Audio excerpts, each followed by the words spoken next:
29 July ವಿಶ್ವ ಹುಲಿ ದಿನವನ್ನ ಆಚರಿಸ್ತೀವಿ. ಈ ಆಚರಣೆಯ ಹಿನ್ನೆಲೆ ಇಷ್ಟೇ, ಹುಲಿಗಳ ಬಗ್ಗೆ ಜನರಲ್ಲಿ ಅರಿವು ಮೂಡಿಸೋದು ಹಾಗೆ ಅವುಗಳ ಸಂರಕ್ಷಣೆ ಮಾಡೋದು. ಯಾಕಂದ್ರೆ ಇಡೀ ಪ್ರಪಂಚದಲ್ಲೇ ಕೇವಲ 3980 ಹುಲಿಗಳಿವೆ. ಅದರಲ್ಲಿ 2967 ಹುಲಿಗಳು ನಮ್ಮ ಭಾರತ ದೇಶದಲ್ಲಿವೆ. ಇವತ್ತು ಹುಲಿಗಳ ಬಗ್ಗೆ ಒಂದಷ್ಟು ವಿಚಾರಗಳನ್ನ ತಿಳ್ಕೊಳ್ಳೋಣ. ಪ್ರಕೃತಿ ಜೊತೆಗೆ ಸುಲಭವಾಗಿ ಹೊಂದಾಣಿಕೆ ಮಾಡಿಕೊಂಡು ಜೀವಿಸೋ ಹುಲಿಗಳು ಸೈಬೇರಿಯಾ ಟೈಗಾ ಕಾಡು, ಹುಲ್ಲುಗಾವಲುಗಳಲ್ಲಿ ಮತ್ತೆ ಉಷ್ಣವಲಯದ ಕಾಡುಗಳಲ್ಲಿ ನೆಲೆಸಿವೆ. ಸಾಮಾನ್ಯವಾಗಿ ಅವು ಒಂಟಿ ಜೀವಿಗಳು ಸಹ ಹೌದು. ಹುಲಿಗಳಲ್ಲಿ 7 ರಿಂದ 8 ಪ್ರಭೇದಗಳಿವೆ. ಬೆಂಗಾಲ್ ಹುಲಿ, ಇಂಡೋ ಚೈನಾ ಹುಲಿ, ಮಲಯಾನ್ ಹುಲಿ, ಸುಮಾತ್ರಾನ್ ಹುಲಿ, ಸೈಬೇರಿಯಾ ಹುಲಿ, ಸೌತ್ ಚೈನಾ ಹುಲಿ, ಬಾಲಿ ಹುಲಿ, ಕ್ಯಾಸ್ಪಿಯನ್ ಹುಲಿ, ಜಾವಾ ಹುಲಿ. ಇವುಗಳಲ್ಲಿ 2 ಪ್ರಭೇದಗಳು ಈಗಾಗಲೇ ನಶಿಸಿ ಹೋಗಿವೆ. ಅಂದ್ರೆ ಬಾಲಿ ಹುಲಿ ಇದು ಇಂಡೋನೇಷ್ಯಾದ ಬಾಲಿ ದ್ವೀಪದಲ್ಲಿ ಮಾತ್ರ ಜೀವಿಸಿತ್ತು. ಕೇವಲ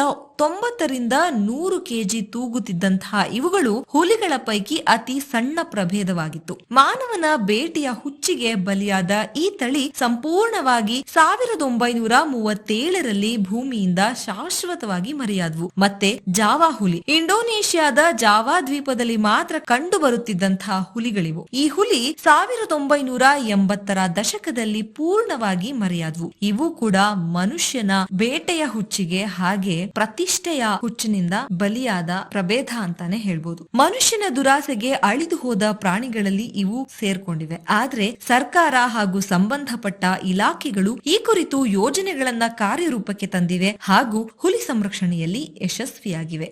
ಜಾರ್ಜ್ ಬರ್ನಾರ್ಡ್ ಅವರು ಹೇಳ್ತಾರೆ, ಮನುಷ್ಯನು ಹುಲಿಯನ್ನ ಕೊಲ್ಲೋದಕ್ಕೆ ಬಯಸಿದಾಗ ಅವನು ಅದನ್ನ ಕ್ರೀಡೆ ಅಂತ ಕರೀತಾನೆ.